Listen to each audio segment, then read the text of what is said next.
Transcription number 2. The audio will start in 5 seconds.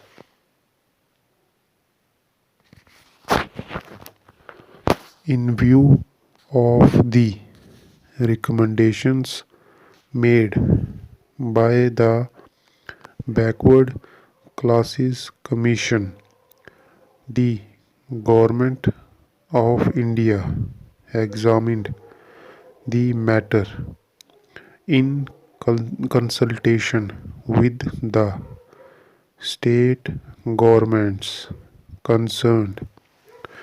This is exactly what we have decided and what has been incorporated in the present bill. As a result, it has been decided that in the case of Rajasthan, the area restriction should be removed altogether because in Rajasthan this population has been spread over a very large area.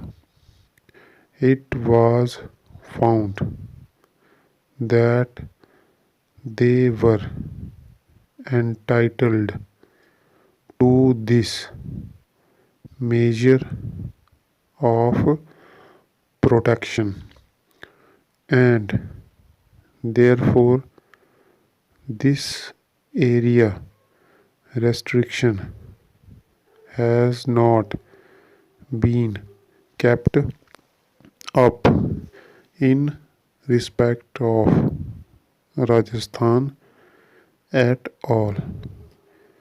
In the case of the other two states, namely Maharashtra and Madhya Pradesh, the tribes residing in tehsils where there is concentration of 20% or more of tribal population should be specified as scheduled tribes. This is point number 2. As far as the salient recommendations of the Backward Classes Commission were concerned, then, sir, the third point was regarding the actual omissions or actual additions. There were a number of communities in respect of this. There are certain difficulties also which I should be pointing out very soon. So far as the Backward Classes Commission's recommendations in this respect were concerned, there were certain natural handicaps when we received their recommendations regarding either additions or omissions.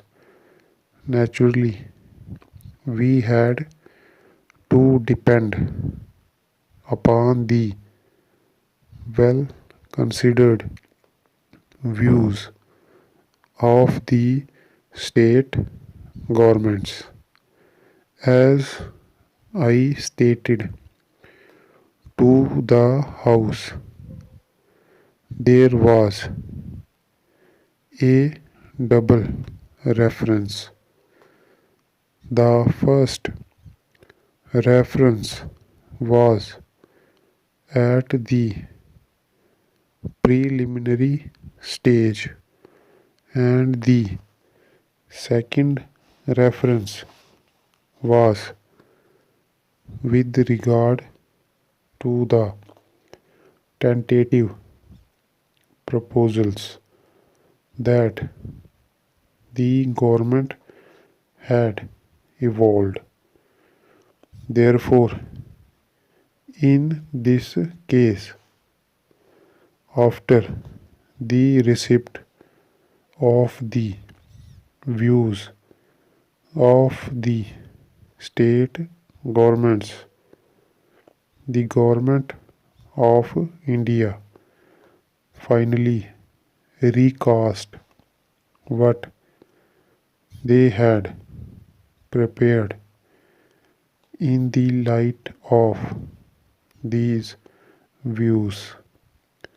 Generally, what has been done is when there has been a recommendation which is supported both by the backward classes commission and the state government, then we accept that particular community either for addition if formerly it was not there, or for omission if omission has been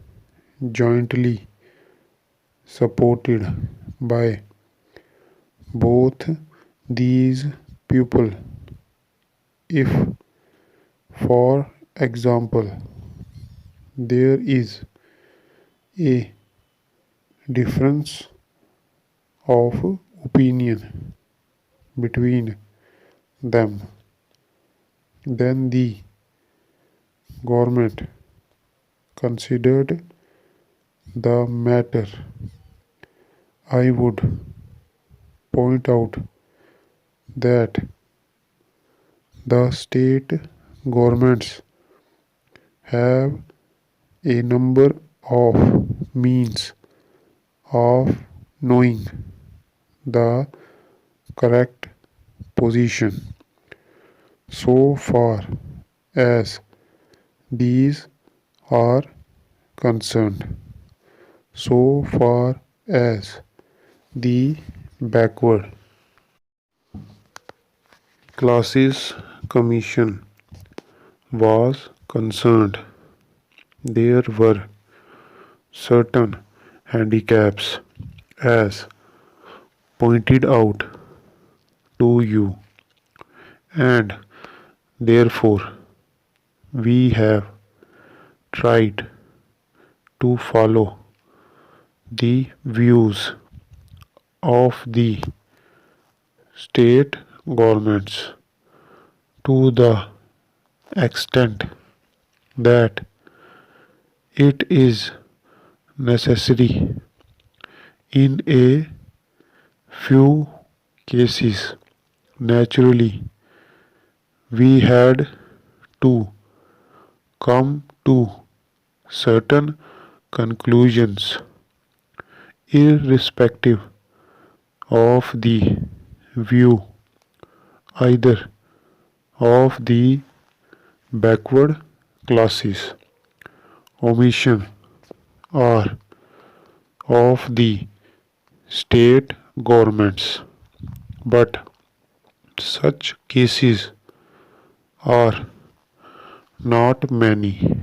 And then, after considering all these things, we have prepared the list, and you will find in the schedule attached to the bill the names of the various communities which ought to be recognized so far as either the scheduled caste and scheduled tribes are concerned.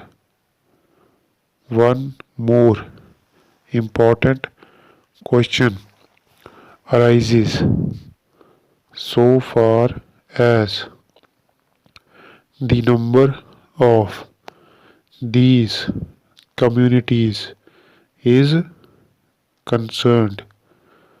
That was a very difficult task. Now, what happened in 2011 was naturally representations were made to the government that we ought to give up encouraging or perpetuating caste system, and therefore when the 2011 census had to be prepared, the question arose as to whether government should have the enumeration through their officers in respect of the members of the separate castes as well, or whether the enumeration should be confined to the groups or categories of scheduled castes as a whole and scheduled tribes as a whole. For example, take a particular community, the Bill community.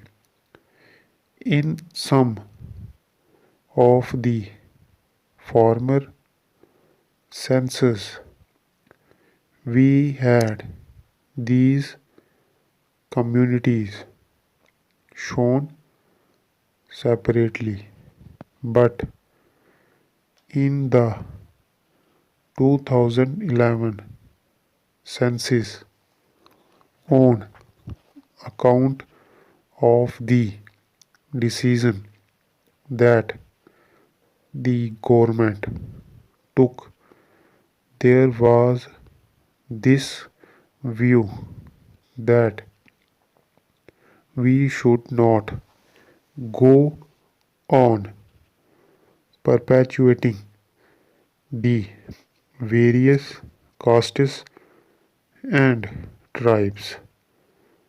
The desire was to amalgamate all of them under the two recognized heads, namely the scheduled castes and the scheduled tribes.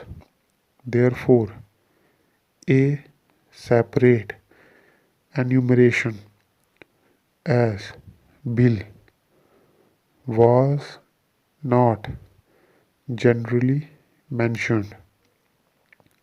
I am mentioning only one community, not the others. What was done was when the man stated that he belonged to a particular tribe or a caste, then the enumerator found that whether he was one of the scheduled caste or scheduled tribes recognized by the president's order, then his name was shown in the category of scheduled tribes or scheduled castes without mentioning the special community. Afterwards, this commission was appointed. One of the results of the appointment of this commission was naturally the accentuation of the emphasis on castes and tribes. Every community began to plead because, after all, certain rights were given. This political right of representation was also given, and therefore every community thought it advisable to claim that either they were a scheduled caste or a scheduled tribe.